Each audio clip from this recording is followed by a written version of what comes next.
तो हरियाणा तशद्दुद पर अब रद्द-ए-अमल भी सामने आने लगे हैं। असदुद्दीन ओवैसी का बयान सामने आया है। असदुद्दीन ओवैसी ने कहा कि हरियाणा में हुए तशद्दुद के लिए मोनू मानेसर जिम्मेदार है।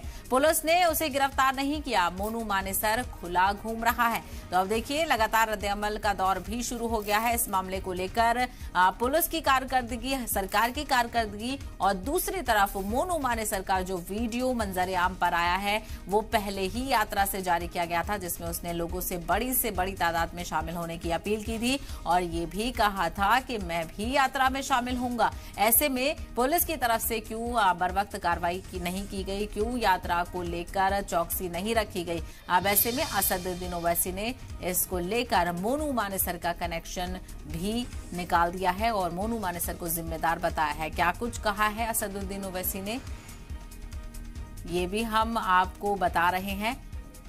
पुलिस ने उसे गिरफ्तार नहीं किया, मोनू मानेसर खुला घूम रहा है। अब ये सवाल उठने लगा है क्योंकि हरियाणा पुलिस भी मोनू मानेसर की तलाश कर रही है। हालांकि हमने जब बीजेपी के तर्जुमान से बात की तो उन्होंने कहा राजस्थान पुलिस ढूंढ रही है, लेकिन उन्हें वाजे किया गया कि हरियाणा पुलिस भी मोनू मानेसर को ढूंढ रही है। जिस तरह से अब एक बार फिर से मोनू मानेसर सुर्खियों में आ गया है। अब नूह में जो तशद्दुद हुआ है उसको लेकर कहीं ना कहीं इसका कनेक्शन देखा जा रहा है।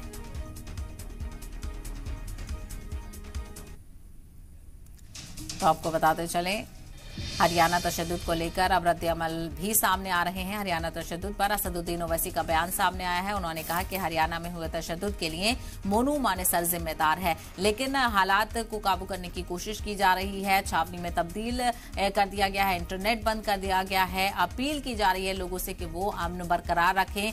जी सलाम भी आप सभी लोगों से अमन की अपील करता है। हालांकि सरकार की तरफ से कहा जा रहा है कि शरपसंद अनासरों के खिलाफ कार्रवाई की जाएगी, लेकिन ऐसे में कहीं ना कहीं इस पूरे मामले को लेकर कई सवाल उठ रहे हैं और कई एंगल से इसको देखा जा रहा है। ऐसे में जाते जाते भी जी सलाम आपसे अमन की अपील करता है।